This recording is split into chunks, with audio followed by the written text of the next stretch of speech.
Congress party चाहती है कि राहुल गांधी देश के प्रधानमंत्री बने, लेकिन उन्हें ये नहीं पता है कि करना क्या है और बोलना क्या है। 10 मामले मानहानि के चल रहे हैं, एक में सजा भी हो चुकी है, सांसद भी गवा चुके हैं और अब पॉक्सो के तहत घिरते नजर आ रहे हैं। प्रधानमंत्री नरेंद्र मोदी ने कहा था कि अगर नाम बदल लिया जाए तो चाल, चरित्र और चेहरा नहीं बदलता। वहीं कांग्रेस के साथ भी ऐसा ही है कि गांधी परिवार के चश्मो चिराग कानूनों को नहीं मानते, क्योंकि ये एक बार एक बिल भी फाड़ चुके हैं। और क्या गांधी परिवार मानता है कि वो कानूनों से ऊपर है और उसने जो कर दिया वही कानून है? ये सब बातें इसलिए कही जा रही हैं क्योंकि राहुल गांधी ने एक रेप पीड़ित परिवार की पहचान को उजागर करने का काम किया था और फिर कानून की आंखों में धूल झोंकने का काम भी किया। पूरा मामला जब आप सुनेंगे तो माथा भी पकड़ सकते हैं।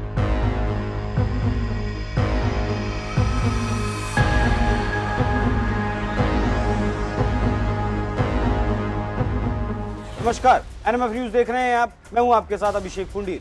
बात 2021 की है, जब एक 9 साल की दलित बच्ची के साथ घिनौनी हरकत की गई और फिर उसे मार दिया गया। तुरंत ही अंतिम संस्कार भी कर दिया गया। लेकिन राहुल गांधी अपनी राजनीति चमकाने के लिए पीड़ित परिवार के पास पहुंचते हैं, फोटो खिंचाते हैं और सहानुभूति बटोरने के लिए उस पीड़ित परिवार की तस्वीर को ट्वीट कर देते हैं। लेकिन ये नियमों का उल्लंघन था, कानूनों की धज्जियां उड़ाना था। ट्वीट पर विवाद बढ़ा तो राहुल गांधी ने ट्वीट डिलीट कर दिया, लेकिन सिर्फ भारत से ट्वीट को डिलीट किया गया। भारत के बाहर वो ट्वीट आज भी देखा जा सकता है। तो क्या राहुल गांधी को ट्विटर से नहीं कहना चाहिए था कि आप मेरे ट्वीट को पूरी तरह से डिलीट कर दीजिए? या फिर ऐसा भी हो सकता है कि राहुल गांधी ने जानबूझकर सिर्फ भारत से ही ट्वीट को डिलीट करने का काम किया था? ये मामला अब एक बार फिर से गरमाया है, इसी वजह से कि राहुल गांधी ने पहले गलती की फोटो को ट्वीट करके और दूसरी गलती देश में ही डिलीट किया। देश के बाहर वो ट्वीट डिलीट नहीं हुआ, देश के बाहर वो ट्वीट देखा जा सकता है। अब इस मामले में राष्ट्रीय बाल संरक्षण आयोग यानी एनसीपीसीआर ने दिल्ली हाईकोर्ट से मांग की है कि उसे राहुल गांधी के खिलाफ एक्शन लेने का निर्देश दिया जाए। आयोग ने हाईकोर्ट में दाखिल अपने हलफनामे में कहा है, राहुल गांधी ने जो किया है वो कानून का उल्लंघन है। आयोग ने राहुल गांधी के खिलाफ पॉक्सो के तहत एफआईआर दर्ज करने की मांग की है। हाईकोर्ट में हुई सुनवाई में जस्टिस सतीश चंद्र शर्मा ने केस से जुड़े लोगों को 2 महीने के भीतर जवाब देने के लिए कहा है। आपको याद होगा, जब ब्रजभूषण शरण सिंह के खिलाफ पहलवानों ने यौन शोषण के आरोप लगाए थे तो कांग्रेस समेत तमाम दलों ने पॉक्सो में ब्रजभूषण के खिलाफ एफआईआर दर्ज करने की मांग की थी। तो क्या विपक्ष के नेता अब राहुल गांधी के खिलाफ भी पॉक्सो के केस में मामला दर्ज करने की मांग करेंगे? वो नहीं, ये भी एक बड़ा सवाल है, वो करेंगे या नहीं करेंगे? अब सुनिए एनसीपीसीआर ने और क्या कहा।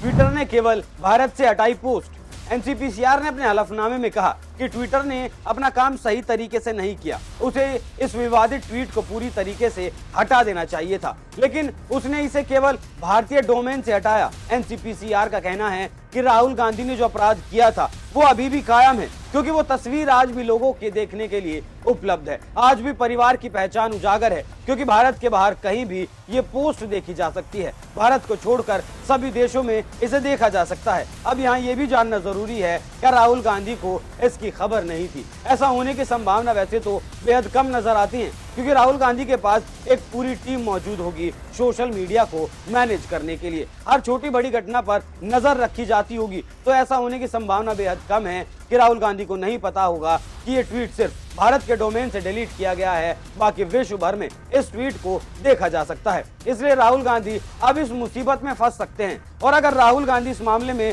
दोषी पाए जाते हैं तो राहुल गांधी को 2 साल से ज्यादा की सजा हो सकती है। वो 2 साल की जो सजा हुई है वो सजा इस सजा के सामने वो नहीं नजर आएगी। अब आप सुनिए इस बारे में कानून क्या कहता है। क्या कहता है कानून? कितनी हो सकती है सजा?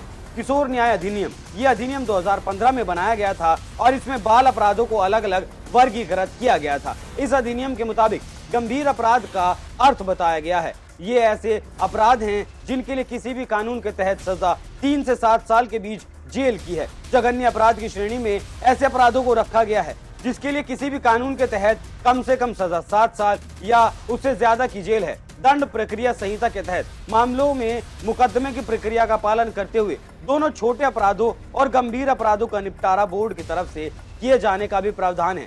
अपराध की एक और श्रेणी भी इसमें है। इसमें कम से कम सजा 7 साल से कम है या कोई न्यूनतम सजा निर्धारित नहीं है। तो जो ज्यादातर सजा है वो 7 साल से ज्यादा की है। तो अगर राहुल गांधी दोषी पाए जाते हैं तो फिर राहुल गांधी को जेल जाना पड़ सकता है। अब आप सुनिए इस मामले पर ट्विटर का क्या जवाब आया था, क्योंकि सवाल तो ट्विटर से भी किया गया था। क्या कहा था ट्विटर ने? ट्विटर ने अपने जवाब में कहा था कि याचिका का अब कोई औचित्य नहीं बनता, क्योंकि ट्वीट को भारत में प्रतिबंधित कर दिया गया है। अब ये भारत में कहीं उपलब्ध नहीं है। ट्विटर के वकील ने बताया था कि शुरू में गांधी के अकाउंट को सोशल मीडिया मंच से सस्पेंड कर दिया गया था, लेकिन बाद में इसे बहाल कर दिया गया। हालांकि ऐसे मामले में ट्विटर का यह जवाब न्यायोचित नहीं लगता, क्योंकि पहचान तो उजागर हो ही रही है। क्या भारत के बाहर हिंदुस्तानी लोग नहीं रहते? क्या वो लोग राहुल गांधी को फॉलो नहीं करते होंगे? सिर्फ भारत से ट्वीट को डिलीट कर देने भर से क्या पहचान छिपी रह जाएगी? इसलिए आयोग ने पोस्ट को पूरी तरीके से डिलीट करने और ट्विटर हैंडल के खिलाफ कार्रवाई करने की बात भी अपने हलफनामे में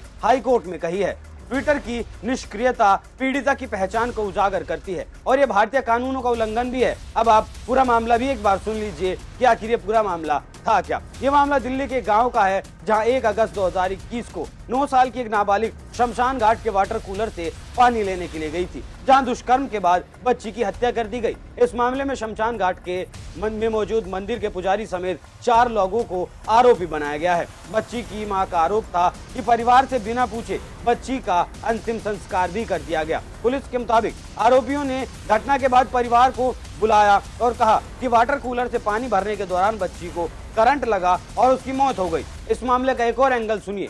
5 अक्टूबर 2021 को तत्कालीन चीफ जस्टिस DN पटेल की बेंच ने उस याचिका पर ट्विटर को एक नोटिस भी जारी किया था, जिसमें आरोप लगाया गया था कि राहुल गांधी दुर्भाग्यपूर्ण घटना से राजनीतिक लाभ लेने का प्रयास कर रहे हैं। चीफ जस्टिस ने भी कहा, NCPCR भी कह चुका है, लेकिन राहुल गांधी ने पूरी तरीके से ट्वीट को डिलीट करने के लिए ट्विटर से नहीं कहा। तो ऐसे में क्या समझा जाए कि राहुल गांधी देश के कानूनों को तवज्जो नहीं देते। आप इस खबर पर क्या राय रखते हैं? अपनी राय हमें कमेंट कर जरूर बताएं। नमस्कार।